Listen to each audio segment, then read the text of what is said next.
Hallo meine Lieben, heute habe ich zwei Sachen für euch. Und zwar das erste ist ein Steckkorb aus Filz. Das heißt, ich zeige euch, wie ihr eine Schablone machen könnt, damit ihr das Filz dann so schneiden könnt, dass ihr einen Korb daraus bilden könnt, ohne dass ihr da irgendwie nähen oder kleben müsst. Das ist das erste. Und das zweite ist die Subliflok. Das ist eine Flockfolie, auf die ihr mit Sublimationsdruck das bedrucken könnt. Und die hat auch so ein paar Vorteile und das alles wollte ich euch heute zeigen. Mehr dazu gleich nach dem Intro.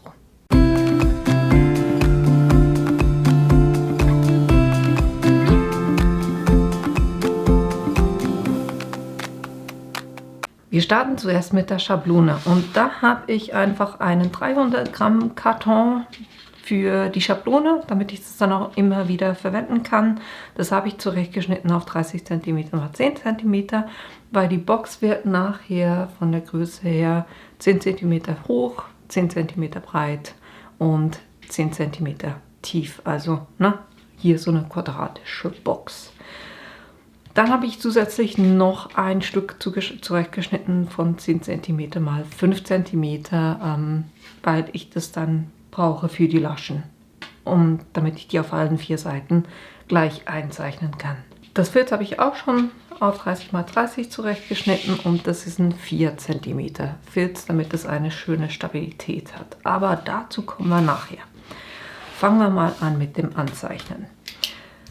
Als allererstes brauchen wir, weil wir sagen ja 10 x 10 x 10 cm, von dem her gehe ich hier von der einen Linie rein 10 cm und mache auf dieser Seite, hier auf der Seite, auf der Seite, auf der Seite und auf der Seite jeweils bis 10 cm rein eine Linie.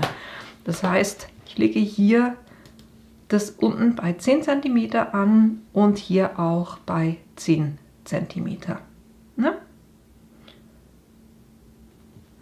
Und dann mache ich hier oben eine Linie und zeichne mir das hier einfach an, dass hier das Ende von der Linie sein soll. Dasselbe auf der Seite, unten bei 10 cm anlegen und auf der Seite auch bei 10 cm anlegen. Und dann auch hier eine Linie. Und da markiere ich mir auch wieder das Ende von dieser Linie. Und dasselbe machen wir auf der anderen Seite.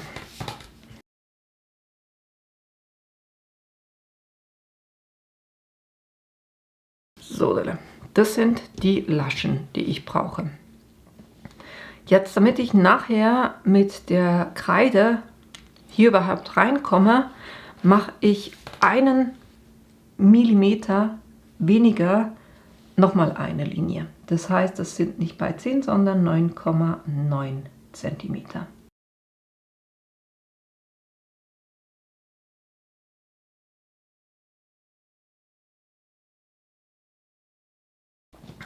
Weil dann habe ich hier wie quasi einen Schlitz, wo ich dann nachher mit der Kreide auch reinkomme. Jetzt werden diese beiden Seiten dann hier reingeklappt, wenn das zusammengeklappt ist. Und da das hier jetzt 10 cm sind, will ich, dass diese Laschen nur 5 cm lang sind. Von dem her markiere ich mir da einfach bei 5 cm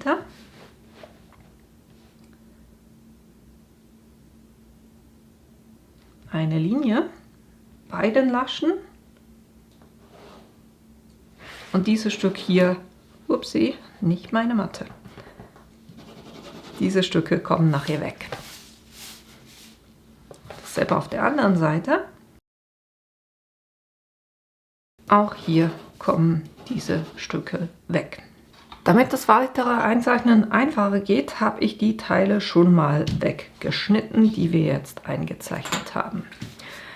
Jetzt werden die Laschen hier kommen ja nachher werden hier reingesteckt. Und deshalb drehe ich das so um und dann messe ich von der Kante von diesem Element 2 cm rein und dann von oben 2 cm runter und dann 6 cm dazu, dann sind wir bei 8 cm und da mache ich eine Linie.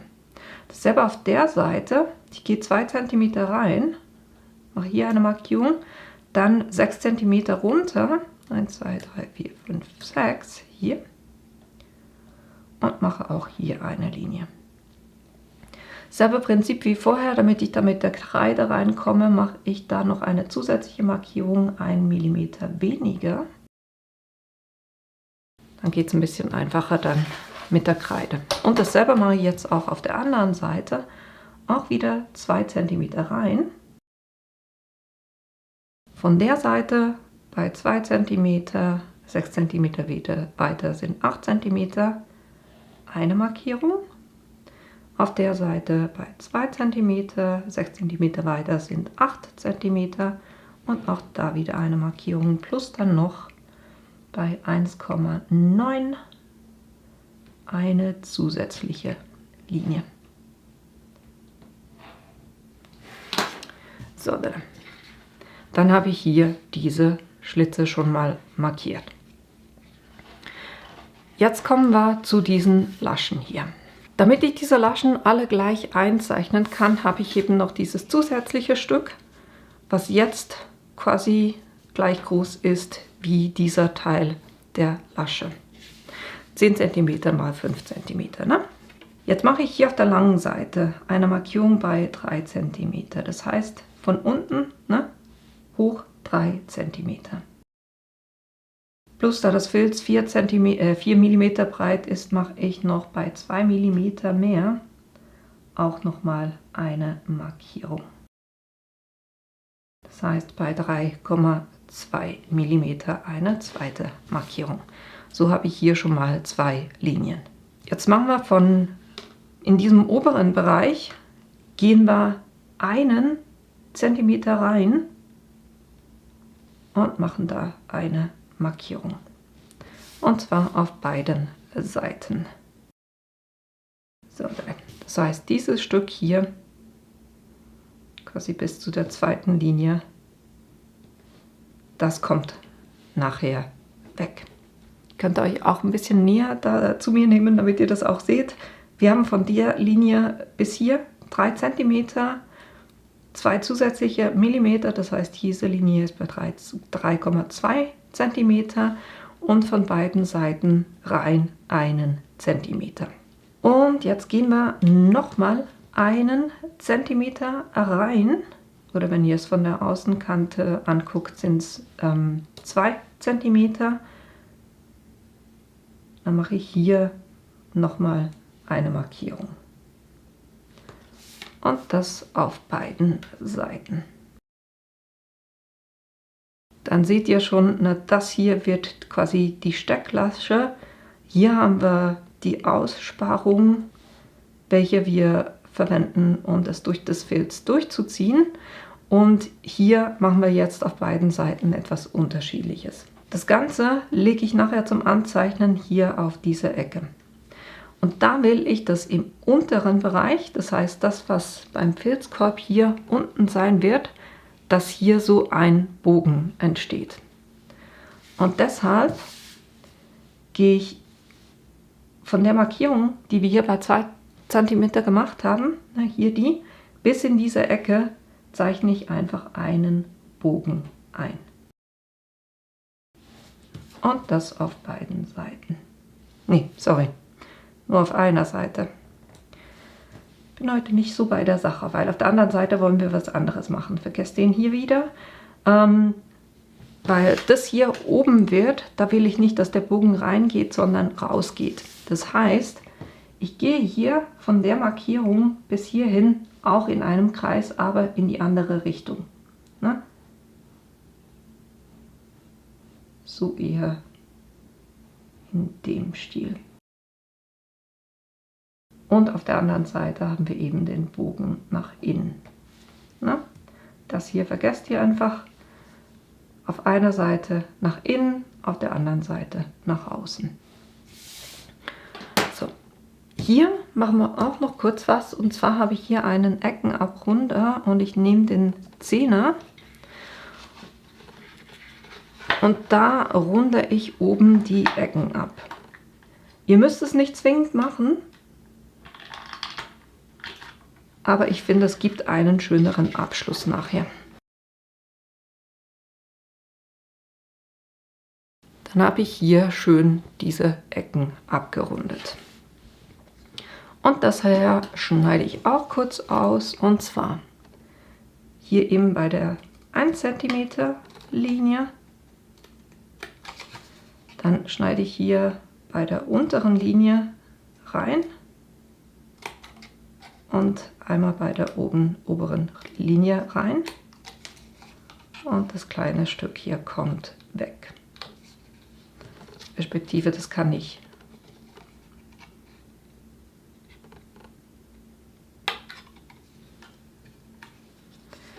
so, damit wir das schon mal haben. Ihr könnt, wenn ihr den Bogen gleich haben wollt, wie das, was ihr vorhin gemacht habt, könntet ihr rein theoretisch auch das hier drauflegen und den Bogen so nachzeichnen. Meiner ist eigentlich schon fast, gar nicht mal so ein schlechtes Augenmaß gehabt. Der ist eigentlich schon so. So, kann ich den ausschneiden auch. Auf der anderen Seite auch den 1 cm. Dann bei der oberen Linie ganz rein. Und die untere Linie können wir gleich mit der Ecke abschneiden, weil hier geht ja der Bogen so rein. Und so sieht dann meine Schablone aus. Und die kann ich jetzt hier drauf verwenden, damit bei mir eben alle Laschen gleich aussehen. Das heißt, der runde Teil ist immer außen, ne? Also wo der Bogen nach oben geht. Das heißt, ich kann das hier schön anlegen, oben, dass es mit der Kante abschließt. Und dann kann ich mir das hier ganz einfach nachzeichnen. Auf der Seite muss ich es umdrehen, ne, damit das hier der Bogen auch auf der Seite ist, aber auch dasselbe Prinzip. Dann dasselbe auf der anderen Seite, ne, hier der runde Bogen immer gegen außen. Ich weiß, es ist ein bisschen ein Aufwand, aber diese Schablone könnt ihr, wie gesagt, dann eben immer wieder verwenden, ne? So. Und jetzt kann ich diese Schlitze plus eben hier die Laschen alle auch noch ausschneiden.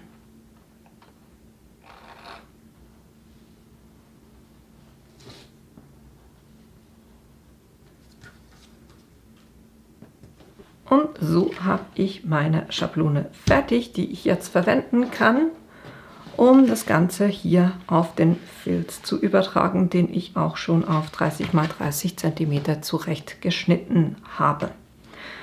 Ich mache das immer so ein bisschen gemixt, also die geraden Linien, ne, hier diese Laschen, die schneide ich gleich kurz mit dem Schneidelineal und dem Rollschneider.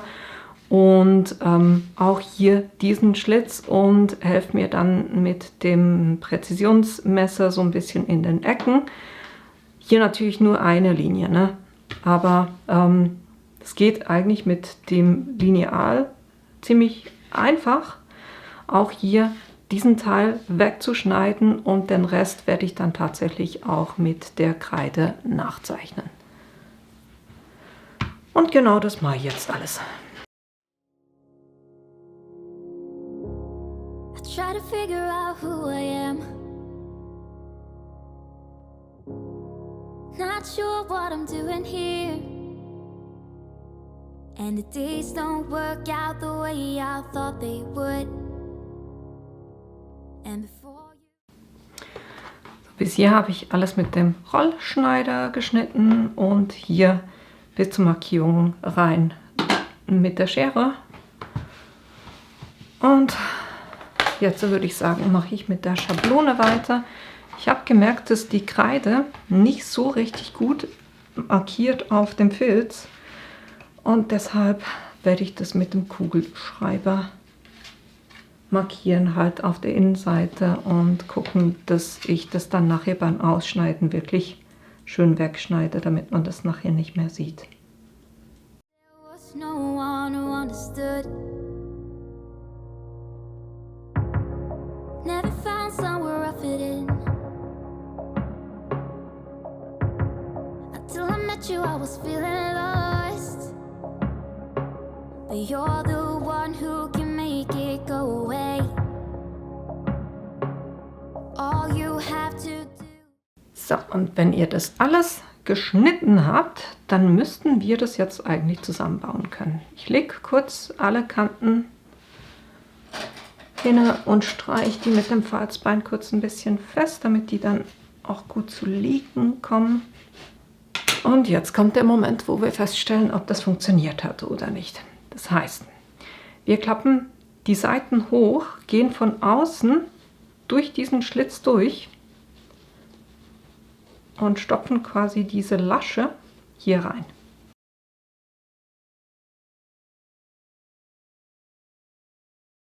Dasselbe auf der anderen Seite.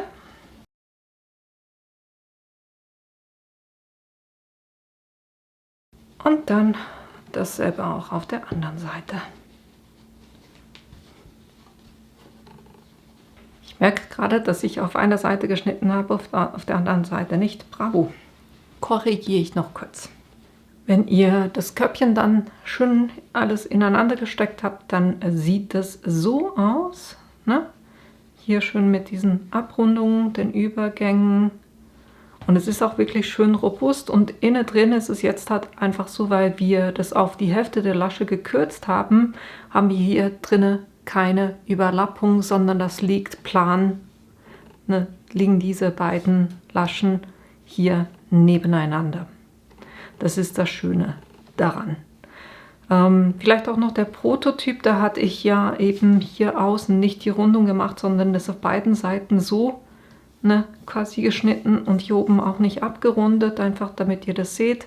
Sieht halt einfach weniger schön aus und es kann sein, dass es hier so wie Lücken dazwischen gibt. Das war dann nicht so schön. Das werde ich noch versuchen, so ein kleines bisschen anzupassen, aber wenn ihr der Schablone folgt, dann habt ihr hier eben schön diese Rundungen und vielleicht auch hinten diese Laschen. Warum habe ich sie hier auf den Seiten, habe ich sie 1 cm gekürzt? Ganz einfach deshalb, dass es nicht ganz hoch kommt hier und unten dann auch nicht am Rand ansteht, weil der Rand ist bei diesem Körbchen ein kleines bisschen rundlich, steht schön, aber er ist so ein kleines bisschen rund und deshalb habe ich die so gekürzt. So, und jetzt werden mich sicher fragen, wo kann ich denn diese Schablone kaufen, besorgen? Die gibt es nicht, deshalb habe ich euch das gesagt, wie ihr das machen könnt, weil wenn ihr das Prinzip verstanden habt, dann könnt ihr nämlich nicht nur solche für 10 x 10 cm machen, sondern auch für 20 x 20 oder 30 x 30 cm, weil ihr jetzt das Grundkonstrukt verstanden habt. Dann wäre das ganze Blatt zum Beispiel bei einem Korb, der 20 x 20 ist, dann hättet ihr hier 20, 40, 60, 20, 40, 20, 40, 60. Das heißt, das Blatt, was ihr verwenden würdet und das Filz, das wäre dann 60 cm und dementsprechend würdet ihr die Laschen dann auf 20 cm schneiden. Die hier einkürzen auf die Hälfte, dann wären es eben nicht 5 cm, sondern 10 cm, die Hälfte von 20. Alles solche Sachen, das könnt ihr dann individuell anpassen. Vielleicht auch die Frage, warum schneide ich das Ganze nicht mit dem Plotter? Das Papier könnte man schneiden, man könnte sich so eine Vorlage machen und die dann im Plotter haben und das dann in der Größe schön immer anpassen können, so wie man das haben will. Ja, das ist eine Möglichkeit. Ich wollte heute einfach zeigen, dass es eben auch ohne Plotter geht. Und das Thema ist, den Filz müsst ihr sowieso ohne Plotter schneiden, weil, ihr habt das vielleicht mal gesehen bei meinem Vergleichsvideo, der Einzug, also die maximale Materialhöhe, das höchste Gerät, was ich habe, ist die Cameo, die geht auf 3 mm. aber nicht höher. Und ja, das ist ein 4 mm Filz, von dem her passt es halt einfach nicht. Und ich wollte aber keinen 3 mm Filz verwenden, weil er dann an Stabilität verliert. Ne? Also ich finde für diese Körbchen 4 mm Filz wunderbar. Und ja, das andere Schöne an der Geschichte ist halt einfach auch, wenn ihr es dann nicht mehr braucht, könnt ihr es ganz einfach wieder öffnen, indem ihr die Laschen wieder durchzieht.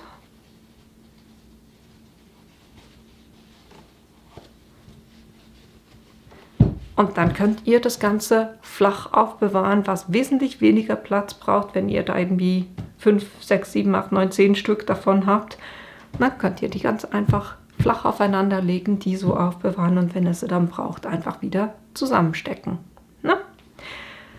So, jetzt hatten wir ja noch das Thema, dass da vorne noch was drauf soll. Und ich hatte euch im letzten Video, war das glaube ich, wo ich euch gezeigt hatte, wie ihr Glitzerfolie mit Sublimation bedrucken könnt.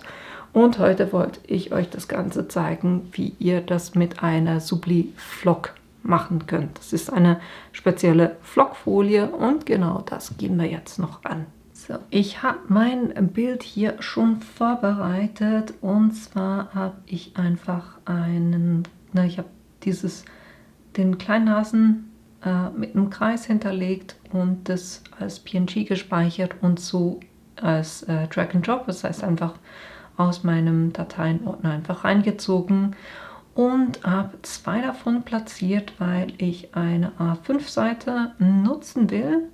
Und das, was ich euch zeigen will, ist, dass ihr verschiedene Varianten machen könnt. Das heißt, ihr könnt direkt auf die Subli-Flock drauf drucken oder ihr druckt auf ein Sublimationspapier und presst das dann auf die Subli-Flock drauf. Und genau die 2 Sachen probieren wir aus. Ich habe hier die Passmarken, habe ich alles schon gemacht und jetzt kann ich das an den Drucker übergeben. Dann kann ich hier sagen drucken und zuerst mal die Einstellung, wenn ihr auf Sublimationspapier geht. Dann Farbanpassung nehme ich bei mir immer den Color Sync und Papierhandhabung habe ich eine A5-Seite, das passt und die Druckeinstellungen, da habe ich Textil ausgewählt, ich habe Qualität fein und ich habe Bild spiegeln und falls ihr mein Video zum Epson SureColor F100 nicht gesehen habt, dann hier noch die Info, ich habe damals das bidirektionale Drucken habe ich rausgenommen, dass er wirklich nur in eine Richtung druckt. Und so drucke ich das, was auf das Subli-Papier drauf geht. Und das Einzige, was ich anders mache, wenn ich auf die Flockfolie drucke, dass ich das Bild nicht spiegle. Das ist wichtig, weil das presst ja nicht noch zusätzlich. Deshalb müsst ihr dieses Bild nicht spiegeln, weil ihr direkt auf die Subli-Flock drauf geht. Und so drucke ich die beiden Sachen aus. So, was jetzt passiert ist Folgendes. Hier auf dem Papier alles wunderbar gedruckt, die Motive plus die Passmarken. Aus irgendeinem Grund, das Motiv super auch gedruckt auf der Subli, also auf der Flock Subli oder Subli Flock heißt das Ding, aber die eine Seite der Passmarkierung, das müsst ihr euch spiegelverkehrt vorstellen, hier müsste ein Viereck sein, hier müsste eine Linie sein. So wird der Plotter das nicht erkennen. Von dem her mache ich das ein bisschen anders und schneide das hier kurz mit dem Hebelschneider. Da schneide ich mir einfach so Viereck aus und mache da mit dem Eckenabrunder die Ecken so ein bisschen rundlich und verwende das dann so. Ihr braucht, wenn ihr das ausschneiden wollt mit dem Plotter, braucht ihr die Passmarken vollständig. Hat bei mir so nicht funktioniert und es ist nicht nur dieses Mal so, sondern ich habe das 2-mal versucht und beides Mal genau das gleiche Resultat gekriegt. Von dem her hat nicht ganz so funktioniert. Vielleicht finde ich da irgendwann noch raus, warum das so ist, aber naja, Ergebnis ist super, aber halt einfach nicht die Passmarken. So, ich habe die jetzt zurechtgeschnitten. Ne, jetzt habe ich einfach so hier diese kleinen. Und anstatt ein Kreis ist es jetzt halt ein Viereck. Für das brauche ich natürlich jetzt auch noch die Suliflock. Ein Stück, was groß genug ist, damit ich das hier drauf pressen kann. Ne? Und genau das mache ich. Ich habe die große Heat Press genommen oder Easy Press genommen, einfach damit ich das ganze Blatt pressen kann ohne Probleme. Und die habe ich schon vorgeheizt und zwar auf 200 Grad für 45 Sekunden. Und hierbei geht es nicht darum, die Flockfolie irgendwo aufzutragen, sondern es geht nur darum, die Farbe zu aktivieren bei denen. Und bei dem hier geht es darum, das Motiv vom Sublimationspapier auf die Subliflock rüber zu übertragen. Ne? Und genau das mache ich, sobald die Presse genug warm ist. Bei dem hier mache ich es so, dass ich das kurz noch mit Kleber festmache. Hitzebeständigem Klebeband.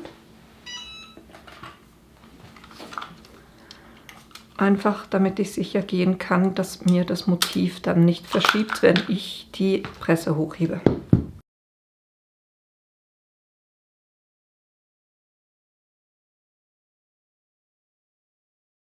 Dann wie immer ein Backtrennpapier drunter, das Papier so, dass ihr nur die Rückseite seht drauf, nochmal ein Backtrennpapier drauf und dann gehe ich mit den 200 Grad für 45 Sekunden drauf.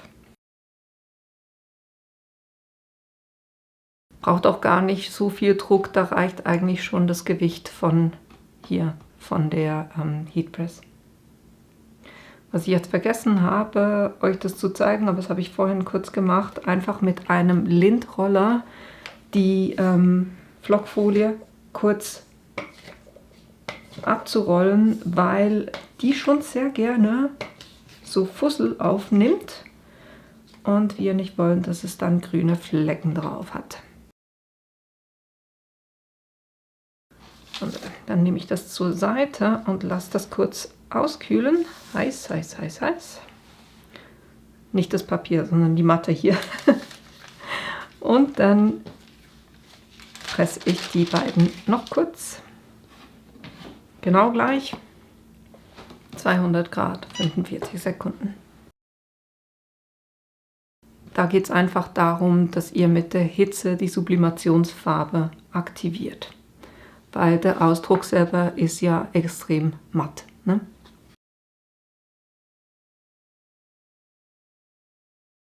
Und so lasse ich die kurz auskühlen. So, und dann gucken wir uns mal das Resultat an. Da seht ihr auch schon den Unterschied.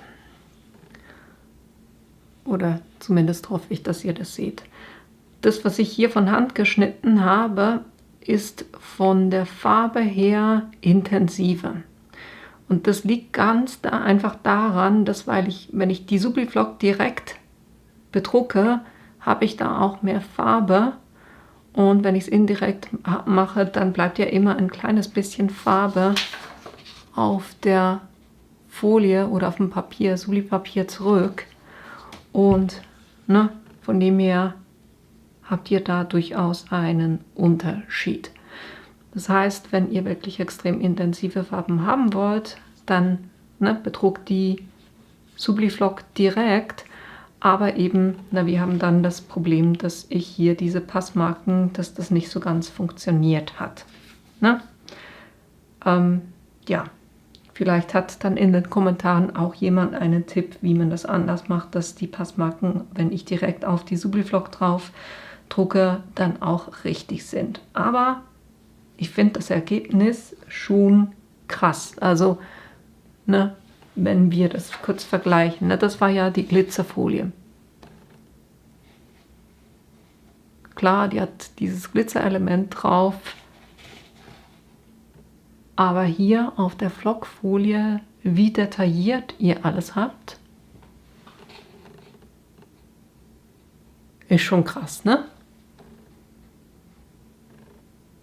Also ich bin absoluter Fan davon, hier die Flockfolie zu sublimieren. Das finde ich wirklich extrem cool. So, und jetzt werden wir noch versuchen, ob das hier funktioniert, dass ich diese Passmarken einlesen kann mit dem Plotter, dass ich hier schön einen Kreis ausplotten kann. Genau das mache ich jetzt kurz. Also so wie es aussieht, konnte er die lesen, weil es relativ schnell beim Viereck vorbei und bei den Ecken. Gucken wir mal, was passiert.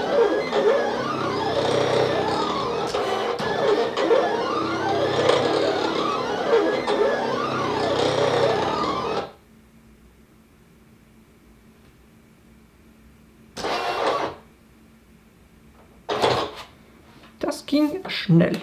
Jetzt gucken wir mal, ob das funktioniert hat. Wunderbar. Sehr gut. Ich löse hier kurz den Rest runter oder auch die einzelnen Elemente. Dann seht ihr auch gleich, dass das wunderbar funktioniert hat. Ne? Das heißt, das Messer auf eine 6 einstellen, ein Durchgang hat wunderbar funktioniert. Und auch die Passmarken. Ne? Ihr merkt das jeweils, wenn er, es geht eigentlich relativ schnell, dass er die Elemente findet. Er braucht das, dann geht er runter auf das und das dann auf das. Und wenn er das schnell macht, dann heißt es eigentlich, das hat funktioniert. So, und jetzt können wir das Ganze noch übertragen. Das heißt, ich brauche je eigentlich nur eins. Was nehmen wir denn da? Wir nehmen den hier und den hier. Und die beiden lege ich beiseite für ein anderes Projekt. Jetzt, warum ich das erst jetzt auf das Filz übertrage, hat einen ganz bestimmten Grund. Das Thema ist, dass Filz per se Hitze jetzt nicht so super doll gerne mag. Ne? Und deshalb habe ich gesagt, ne, dann mache ich es so, dass ich der richtig heiße Teil, nämlich die 200 Grad, um die Farbe zu aktivieren, mache ich ohne den Filz. Und jetzt kann ich den eigentlich nur noch übertragen. Ne, wir hatten vorhin zum Hitze aktivieren 200 Grad 45 Sekunden. Und hier gibt es für die Superflock, das brauche ich jetzt nicht, weil ich ein Element geschnitten habe. Wenn ihr viele filigrane Teile habt, dann gibt es hier auch eine Übertragungsfolie dazu, wo ihr das ganze Design runternehmen könnt, umdrehen und dann die Abdeckfolie hier hinten ablösen könnt. Bei meinen beiden Elementen brauche ich es nicht, weil ich habe ein Element, da brauche ich nicht speziell eine Übertragungsfolie für. Bereite ich noch kurz die Hitzepresse vor, wenn ich das darunter friemel. So kann man das ganz einfach ablösen und dann habt ihr hier hinten eine Klebeschicht drauf, die natürlich jetzt noch nicht klebt, weil es ist ja noch nicht mit der Hitze aktiviert.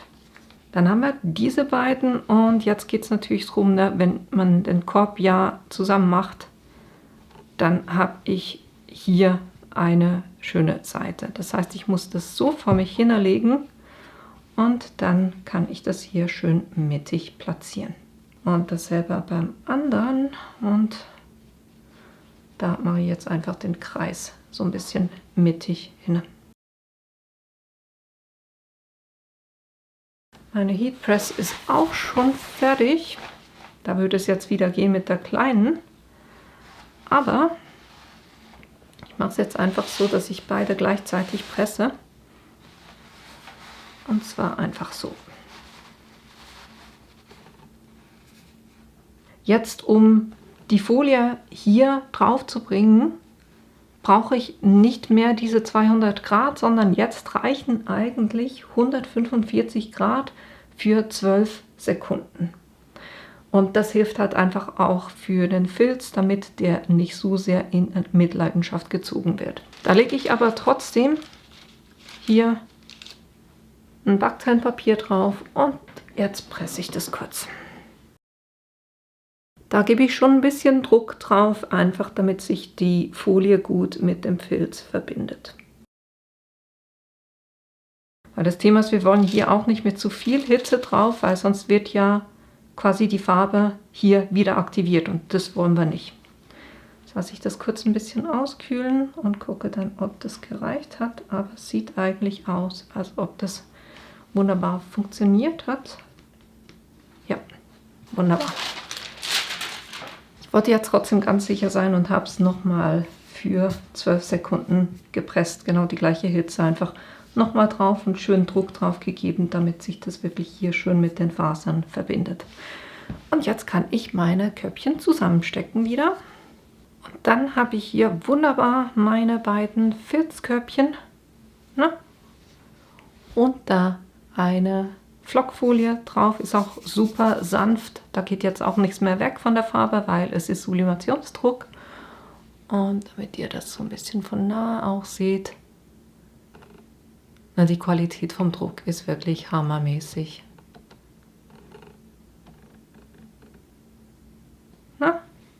So könnt ihr das machen und ich bin auch nicht sicher, ob ihr da wirklich einen Unterschied erkennt, wenn das direkt auf die Subliflock drauf gedruckt wurde oder nicht. Bei mir ist es schon gut erkennbar, aber es ist jetzt nicht so, dass das Resultat schlecht wäre bei dem, was ich indirekt bedruckt habe. Und hier auch nochmal das Beispiel zu dem, was ich letztes Wochenende gemacht habe, nämlich die Glitzerfolie zu sublimieren.